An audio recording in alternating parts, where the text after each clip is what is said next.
अस्सलाम वालेकुम dear students, I hope you all are fine. आज हम अपने चैप्टर का लास्ट नॉलेज पढ़ेंगे, नॉलेज 7.3। एक्सप्लेन करना है हमने how respiration.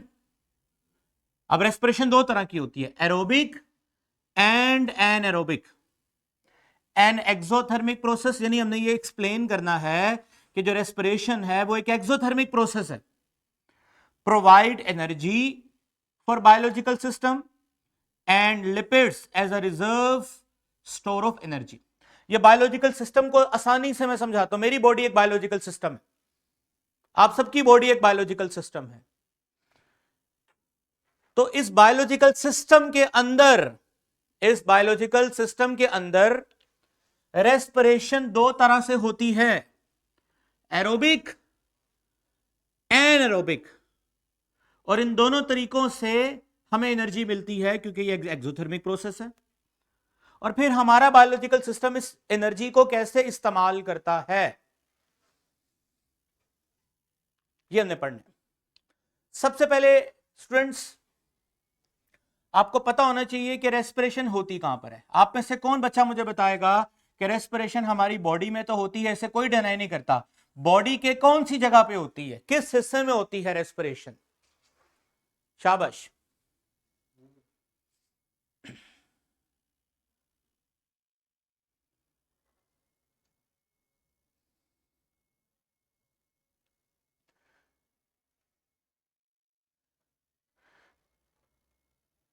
Ji students, central executive and KAC girls, बाकी बच्चे ध्यान से बताएं, रेस्पिरेशन बॉडी के कौन से हिस्से में होती है? डेफिनेटली सेल के अंदर।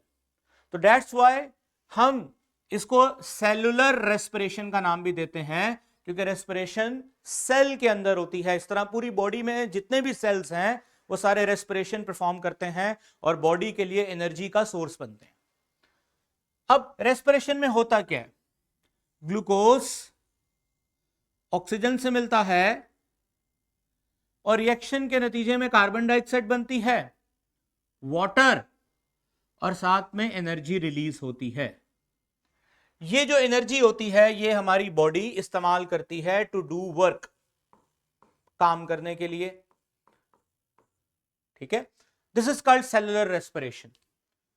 The process can occur in two way. अब ये जो सेलुलर रेस्पिरेशन है ये दो तरह से होती है। रेस्पिरेशन क्या है? इसकी मदद से एनर्जी प्रोड्यूस होती है, ये तो हमने बता दिया। अब ये सेलुलर रेस्पिरेशन दो तरह से होती है। सबसे पहले है एरोबिक रेस्पिरेशन। एरोबिक रेस्पिरेशन में क्या होता है? एरोबिक रेस्पिरेशन में आपको रिक्वायर्ड होती है ऑक्सीजन। जैसे कि ये आप देख रहे हो कि ग्लूकोज ऑक्सीजन के साथ मिलता है और उसके बाद कार्बन डाइऑक्साइड बनाता है, वाटर बनाता है और हमारी बॉडी के लिए एनर्जी बनाता है। This is called aerobic respiration. क्योंकि एनर्जी इस रिएक्शन के नतीजे में हमें मिल रही है, तो that's why this is an exothermic process. और वो रेस्पिरेशन जो ऑक्सीजन की वजह से होती है, ऑक्सीजन की मौजूदगी में होती है, एरोबिक रेस्पिरेशन। एक और रेस्पिरेशन है जिसका नाम है anaerobic respiration. Anaerobic respiration, ये एन एरोबिक रेस्पिरेशन कहां होती है, कब होती है, क्यों होती है? अच्छा जी, occurs when oxygen is not available, produce less energy compared to aerobic respiration, result in the production of lactic acid which lead to muscle fatigue। अब जरा मेरी बात को ध्यान से समझें डियर स्टूडेंट्स। मिसाल के तौर पे मैं अपने घर में सीढ़ियां चढ़ रहा हूं। अगर मैं नॉर्मली आराम आराम से सीढ़ियां चढ़ रहा हूं तो मेरी बॉडी क्या करेगी? नॉर्मल अमाउंट में एनर्जी प्रोड्यूस करेगी जो मुझे रिक्वायर है सीढ़ियां चढ़ने के लिए। ध्यान से बात को समझिएगा जी। सेंट्रल एग्जेक्टिव, आप काइंडली बेटा आप अपनी सीट पे बैठ जाएं। जी जी, ये आप सीट पे बैठ जाएं और लेक्चर को अटेंटिवली सुनें। अच्छा, अब मिसाल के तौर पे अगर मैं एक्सरसाइज कर रहा हूं और एक्सरसाइज करने के लिए मेरी बॉडी को बहुत ज्यादा एनर्जी रिक्वायर्ड है। अब होता क्या है कि आपकी बॉडी में जैसे जैसे ऑक्सीजन एंटर होती है वैसे वैसे आपकी बॉडी के अंदर एनर्जी प्रोड्यूस होती है। जैसे जैसे ऑक्सीजन एंटर होगी एनर्जी प्रोड्यूस होगी। अब आपको एनर्जी ज्यादा चाहिए क्योंकि आप एक्सरसाइज कर रहे हैं, लेकिन आपकी बॉडी में ऑक्सीजन एंटर कम हो रही है, आप सांस भी तेज तेज ले रहे हैं, सांस भी तेज तेज ले रहे हैं, लेकिन फिर भी ऑक्सीजन एक खास हद तक आपकी बॉडी में एंटर हो सकती है, लेकिन आपकी बॉडी को एनर्जी ज्यादा रिक्वायर्ड है। ऐसा कब होगा? यहां तो जब आप हैवी एक्सरसाइज कर रहे हैं या क्रिकेट खेल रहे हैं, फुटबॉल खेल रहे हैं, एक्सरसाइज कर रहे हैं, तो आपकी बॉडी को बहुत ज्यादा अमाउंट में एनर्जी चाहिए, लेकिन आपकी बॉडी नॉर्मल ब्रीदिंग की वजह से, नॉर्मल ऑक्सीजन इनटेक की वजह से एनर्जी कम प्रोड्यूस कर रही है। तो उस वक्त बॉडी एक बैकअप सिस्टम ऑर्गेनाइज करती है, और उस बैकअप सिस्टम को हम कहते हैं anaerobic respiration. It's just like कि आपके घर में वापडा की सप्लाई आ रही है, आपके घर में अप्लायंसेस चल रही हैं, लेकिन अचानक आपने घर में एक ऐसी अप्लायंस लगा ली है जो वापडा पे नहीं चल सकती, तो आपको जनरेटर लगाना पड़ेगा। तो ये हमारी बॉडी में जनरेटर का काम है, एनएरोबिक रेस्पिरेशन। और ये कब होती है हमारी बॉडी में? जब हमें एक्सेसिव अमाउंट में एनर्जी रिक्वायर्ड हो, और इसको ऐसे भी कह सकते हैं कि जब ऑक्सीजन ज्यादा अवेलेबल ना हो, When oxygen is not available। अब कब ऑक्सीजन अवेलेबल नहीं होगी? ऑक्सीजन तो अवेलेबल होती है।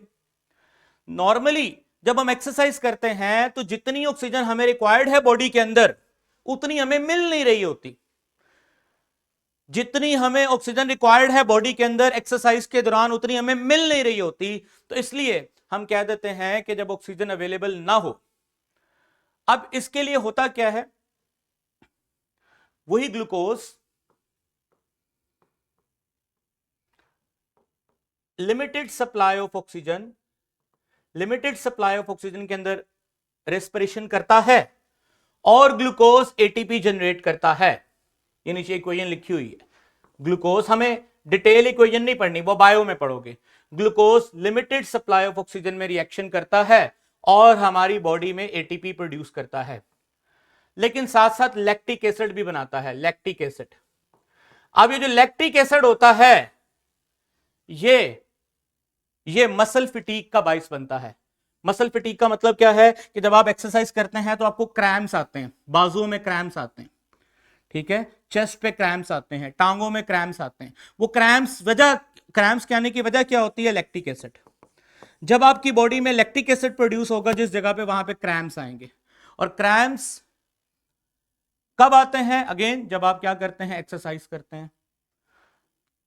शाबाश। तो मैंने दोनों तरीके आपको बता दिए रेस्पिरेशन के, एक एरोबिक और दूसरा एनएरोबिक। नॉर्मली हमारी बॉडी में एरोबिक होती है, लेकिन हैवी एक्सरसाइज और लिमिटेड सप्लाई ऑफ ऑक्सीजन की वजह से एनएरोबिक रेस्पिरेशन भी होती है। अब साइड बाय साइड कंपैरिजन है, आप देख सकते हैं साइड बाय साइड कंपैरिजन। जब नॉर्मल ह्यूमन बीइंग खड़ा है, स्पोर्ट्स में हिस्सा नहीं ले रहा, बस खड़ा है, तो वो नॉर्मली सांस के जरिए ऑक्सीजन अपनी बॉडी में लेके जा रहा है, लंग्स में जा रही है ऑक्सीजन, लंग्स के थ्रू फिर ब्लड में जाती है, ब्लड के थ्रू फिर सेल तक पहुंचती है, और सेल में फर्दर कार्बन डाइऑक्साइड, वाटर, और सेल के अंदर क्या बनता है? एटीपी। और वो ATP as a energy packet पूरी बॉडी उसको यूज करती है। ये है एरोबिक। एनएरोबिक में क्या होगा? यही शख्स फुटबॉल के साथ जब खेलना शुरू हो जाएगा, इसकी बॉडी को एनर्जी ज्यादा रिक्वायर्ड होगी, बैकअप सिस्टम बॉडी ऑन करेगा। वो बैकअप सिस्टम क्या है कि इस तरीके से तो एनर्जी प्रोड्यूस हो रही होगी, इस तरीके से तो एनर्जी प्रोड्यूस हो रही होगी, लेकिन बैकअप सिस्टम ऑन हो जाएगा जो कि एनएरोबिक है, उसके अंदर लैक्टिक एसिड प्रोड्यूस होगा, और जहां जहां लैक्टिक एसिड प्रोड्यूस होगा, बॉडी के उस हिस्से में फटीग्स, क्रैम्प्स आना शुरू हो जाएंगे। लो जी, ये डायग्राम समझ लें अब ध्यान से, शाबाश। अब मैं आपको डिटेल डायग्राम पढ़ाने वाला हूं एरोबिक रेस्पिरेशन के। ले जी, ये ग्लूकोज है, शाबाश बेटा। ग्लूकोज किसके साथ मिलेगा? ऑक्सीजन के साथ। तो ग्लूकोज की क्या होगी? ऑक्सीडेशन। ऑक्सीडेशन के नतीजे में क्या बनेगा बेटा? कार्बन डाइऑक्साइड, और क्या बनेगा? वाटर, और साथ में एनर्जी रिलीज होगी। वो जो एनर्जी होती है वो क्या करेगी? सेल के अंदर एक केमिकल पड़ा होता है जिसका नाम होता है ADP, adenosine diphosphate. Adenosine diphosphate इस रिएक्शन के नतीजे में, क्योंकि ये एक्सोथर्मिक रिएक्शन है, इस एनर्जी को एब्जॉर्ब करता है और एडीपी चेंज हो जाता है एटीपी के अंदर। एटीपी के अंदर। एटीपी वो एनर्जी पैकेट है जो अब हमारी बॉडी इस्तेमाल करेगी सेलुलर डेवलपमेंट के लिए। सेलुलर डेवलपमेंट क्या हो सकती है कि एक सेल 2 सेल में चेंज होगा। सेल के अंदर जितने भी फंक्शंस होंगे वो सारे के सारे सेलुलर डेवलपमेंट में आते हैं। अब सेलुलर डेवलपमेंट से आपकी बॉडी डेवलप होगी, सेलुलर डेवलपमेंट से आपकी बॉडी एक्शन करती है। जब आपकी बॉडी को एक्शन करना है मतलब सेल को एक्शन करना है, और अगर सेल को एक्शन करना है तो सेल नीड्स एनर्जी, और सेल वो एनर्जी कहां से लेगा? एटीपी से। अब एक सेल ने एटीपी से एनर्जी ले ली तो वो एटीपी दोबारा कन्वर्ट हो जाएगा किसके अंदर? एडीपी के अंदर। एटीपी दोबारा कन्वर्ट हो जाएगा एडीपी के अंदर। अब एडीपी क्या करेगा? दोबारा रेस्पिरेशन का इंतजार करेगा और उस एरोबिक रेस्पिरेशन के जरिए से जो एनर्जी प्रोड्यूस होगी वो एडीपी को दोबारा एटीपी में चेंज करेगी, और इस तरह एटीपी फिर इस्तेमाल होगा और इस तरह यह साइकिल चलता रहेगा। इस तरह से हमारी बॉडी रेस्पिरेशन के नतीजे में पैदा होने वाली एनर्जी को इस्तेमाल करती है सेलुलर डेवलपमेंट के लिए। आई होप कि यह साइकिल आपको समझ आ गया है। अब एक छोटा सा सवाल है, मेरी बॉडी को काम करने के लिए 2000 किलो जूल एनर्जी रिक्वायर्ड है, बट मेरी बॉडी सेलुलर रेस्पिरेशन के जरिए से 2500 किलो जूल एनर्जी प्रोड्यूस कर रही है। रिक्वायरमेंट है 2000 किलो जूल, प्रोडक्शन हो रही है 2500 किलो जूल, यानी कि मेरी बॉडी को जो डिमांड है उससे 500 किलो जूल एनर्जी ज्यादा पैदा हो रही है। तो क्या करें? अब मेरी बॉडी क्या करेगी? शाबाश, 500 एक्स्ट्रा किलो जूल एनर्जी का क्या करेगी? ये 500 एक्स्ट्रा किलो जूल एनर्जी मेरी बॉडी में स्टोर हो जाएगी। अब बॉडी में स्टोर कहां होगी? जी, बॉडी में ये जो एक्स्ट्रा 500 किलो जूल एनर्जी है ये किस शक्ल में स्टोर होगी? ये बेटा बॉडी में in the form of fat store होगी। और फैट्स सबसे पहले कहां पे स्टोर होते हैं? आपकी बेली के ऊपर एडिपोज टिश्यूज होते हैं, उन एडिपोज टिश्यूज के अंदर ये फैट स्टोर होना शुरू हो जाएगा। ये जो आपकी बॉडी में फैट है, समझ लो ये वो एनर्जी है जो आपकी बॉडी में एक्स्ट्रा थी और फैट की शक्ल में स्टोर हो गई है। अब आप चाहते हैं आपकी बॉडी से ये फैट गायब हो जाए, खत्म हो जाए, क्या करें? खाना कम करो, खाना कम करो। और ये मैं कह रहा हूं आपको, खाना कम करो। उस खाना कम करने से क्या होगा कि आपकी बॉडी को अगर रिक्वायरमेंट 2000 किलो जूल या 2000 कैलोरीज की है, मैं आसान लफ्जों में बताऊं 2000 किलो जूल की है, आप खाना इतना खाओ कि आपको 1500 किलो जूल का खाना खाओ आप, ताकि आपकी बॉडी में 500 किलो जूल की डेफिशिएंसी रहे। जब आपकी बॉडी में एनर्जी की डेफिशिएंसी रहेगी तो वो स्टोर्ड एनर्जी को रीस्टोर करेगी, यानी फैट रिकन्वर्ट होगा एनर्जी के अंदर और आपकी बॉडी में एनर्जी की कमी को पूरा करेगा, और इस तरह आपकी बॉडी का फैट खत्म हो जाएगा। ये था एसएल लो और ये हमारा कंप्लीट हो गया। क्या था एसएल लो? एक दफा दोबारा देख लें। एक्सप्लेन हाउ रेस्पिरेशन, कौन कौन सी जी? एरोबिक एंड एनारोबिक, दोनों रेस्पिरेशंस जो हैं वो एनर्जी को प्रोड्यूस करती हैं। सो दोनों कौन से प्रोसेस शो करती हैं? एक्सोथर्मिक, जो कि प्रोवाइड करती हैं एनर्जी हमारे बायोलॉजिकल सिस्टम को यानी हमारी बॉडी को, और लिपिड्स जिन्हें हम फैट्स का नाम भी दे सकते हैं, लिपिड्स क्या करते हैं? रिजर्व करते हैं store of energy, extra energy को स्टोर करते हैं। तो ये आखिरी एसएलओ था, ये एसएलओ कंप्लीट हो गया और मुझे नहीं लगता है कोई मुश्किल चीज थी, इंतहाई आसान चीज है। इस तरह से बेटा हमारे ये चैप्टर कंप्लीट होता है।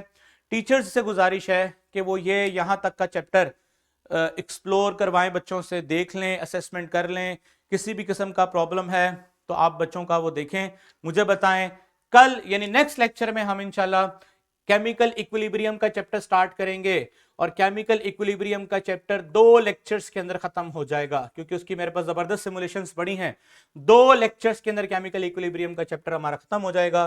केमिकल इक्विलिब्रियम के बाद बाकी छोटे छोटे चैप्टर्स हैं। अगर आप पीटीपी की बुक भी देखें तो कोशिश है कि जितना जल्दी हमारा ये कोर्स खत्म हो, ताकि रिवीजन के अंदर आप लोग जल्दी से जल्दी आएँ और आपकी फिर एग्जामिनेशन पॉइंट ऑफ व्यू से भी आप इसको तैयार करें। कंसेप्चुअली चीज़ों को हम लेके चल रहे हैं, नॉलेज हमारा खत्म हो गया है। मैं अब आपकी तरफ देख रहा हूं, किसी भी किस्म का क्वेश्चन है तो आप मेरे से कर सकते हैं।